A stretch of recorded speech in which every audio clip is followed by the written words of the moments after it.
On July 20th, 1969, Neil Armstrong stepped onto the moon. The rocket that put him there was designed by a man named Wernher von Braun.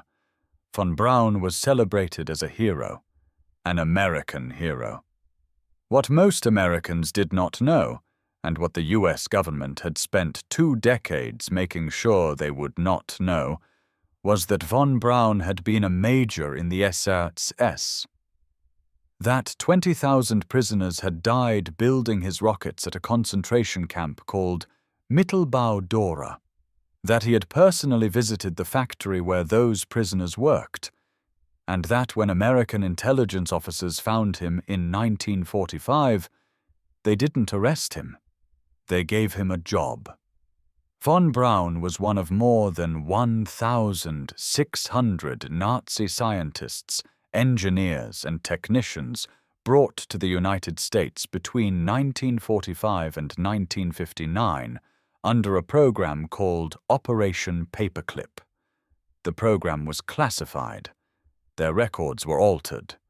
President Truman had explicitly forbidden the recruitment of Nazi members or active Nazi supporters.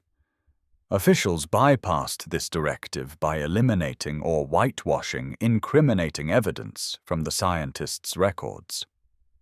The men who put America on the moon were the same men who built Hitler's deadliest weapons.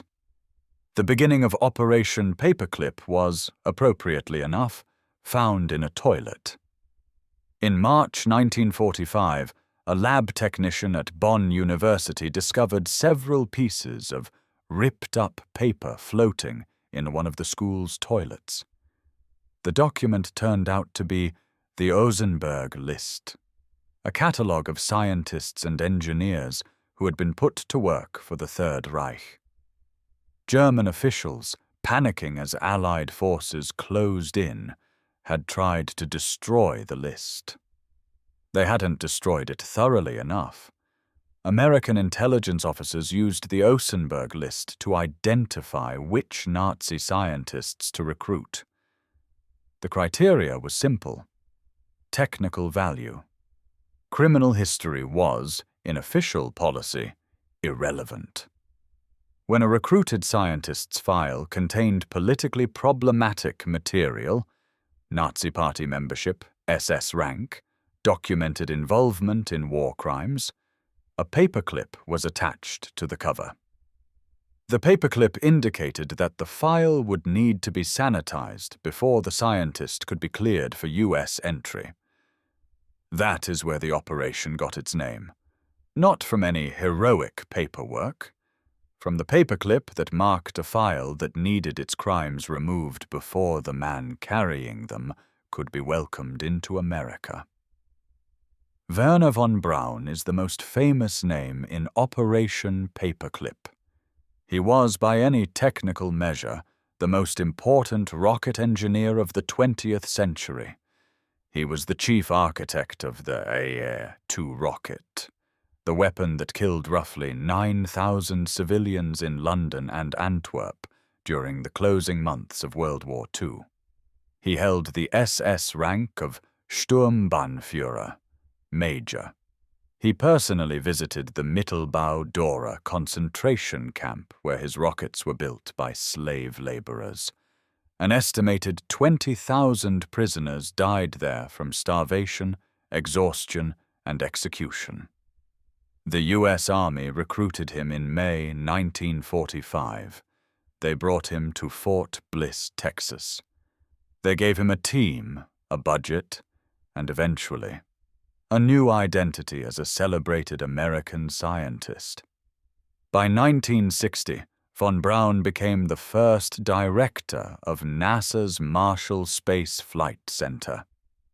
The Saturn V rocket that carried Apollo 11 to the moon was his design. He died in 1977, a celebrated American scientist. The slave labor component of his career has been documented since the 1980s, but remains absent from most popular biographies. He was not alone. Kurt Debus became NASA's first director of the Kennedy Space Center, overseeing the launch of Apollo 11. Arthur Rudolph was one of the chief engineers of the Saturn V rocket. Hubertus Strughold made major contributions to space medicine.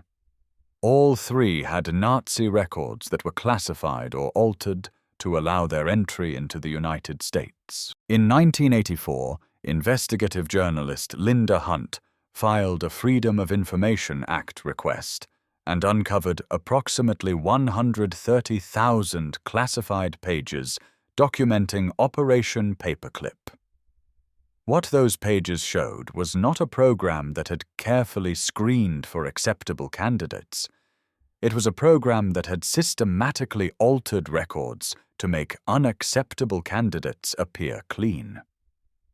After the New York Times and Newsweek broke the news about Paperclip in 1946, government officials assured the American public that the recruits were the good Nazis, insisting that none of them had been complicit in the atrocities of the regime.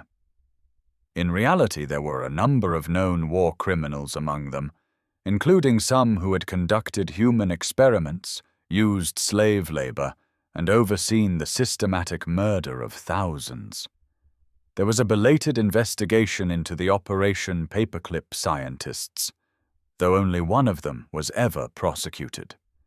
Another, a former Nazi medical officer, was aided by the U.S. military in relocating to Argentina when his links to human experimentation came to light. Over 10,000 pages related to the program remained classified as of 2024. The full membership list of Operation Paperclip has never been entirely declassified. Here is what we know. Between 1945 and 1959, more than 1,600 Nazi scientists were brought to the United States under Operation Paperclip. Their records were systematically altered to bypass President Truman's explicit ban on recruiting Nazi members. Wernher von Braun, SS Major, visitor to Mittelbau-Dora, designed the Saturn V. 4 former Nazis received the NASA Distinguished Service Medal. 1 scientist was prosecuted. 10,000 pages remain classified. Here is what we don't know: the full list of who was recruited, the complete contents of the sanitized files, what human experimentation research was incorporated into American programs, and whether the moral accounting for Operation Paperclip, which sent men to the moon on the work of concentration camp survivors, has ever truly been done. We're laying out what we found. You decide what it means. Subscribe, and leave a comment, because the rocket that carried the first humans to the moon was built by the same man who built the rockets that killed civilians in London. Both things are true, and only one of them was in the history books.